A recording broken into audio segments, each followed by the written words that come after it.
Hi, World Recapped here. Today, I'm going to explain and break down the most important scene of Shadow and Bone. Season 2. Spoilers ahead. Watch out, and take care. This week marks the premiere of Season 2 of the fantasy series Shadow and Bone, which was packed with thrilling quests and unexpected turns. The season has featured many unexpected moments for readers who fell in love with the Grishaverse. When author Leigh Bardugo originally wrote these books, the passing of the Darkling, at the conclusion of Ruin and Rising, the third and final book in the Shadow and Bone trilogy, was unexpected but not shocking. However, given that this is a magical universe, the Darkling's demise was not inevitable by the time Bardugo released King of Scars, the first book of her Nikolai Lantsar duology, 5 years after Ruin and Rising. The second season of Shadow and Bone ended with our heroes attending the funeral of General Kirigan Akka the Darkling. He was placed on a funeral pyre and burned. But afterward, we see a bee flying to Zoya.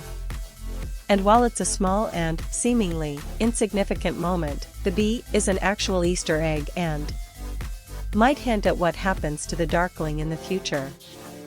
Why was there a bee at the Darkling's funeral?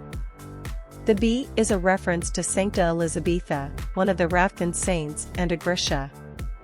She is the patron saint of gardeners and was trapped in the shadow fold along with two other saints, Sancta Grigori and Sancta Juris. She always has bees stalking her, and the appearance of the bee is an Easter egg. In King of Scars, Elizabetha steals the remains of the Darkling's body and preserves it in order to try and resurrect him. There appears to be a gap in the show's depiction of Alina, who appears to have complied with the Darkling's wishes by making sure he is completely gone.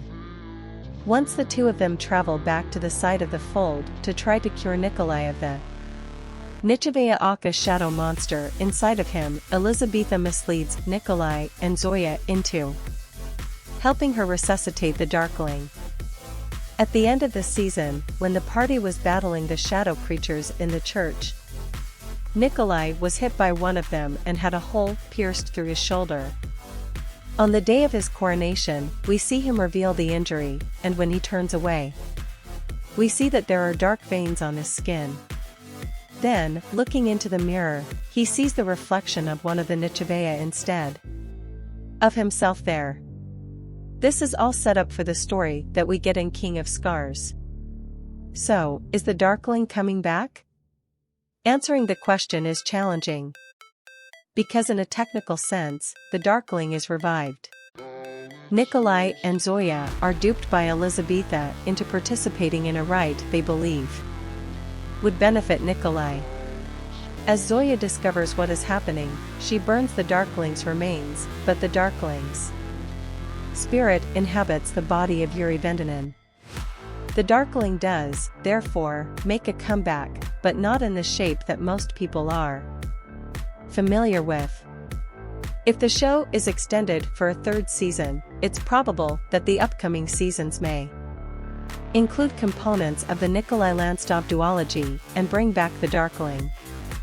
His tale in the succeeding sequel, Rule of Wolves, is more complicated.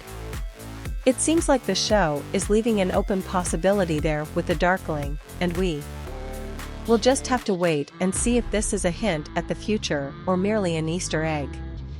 Subscribe for more videos like this, turn on notifications, and leave a like to help the channel out. Thank you for watching.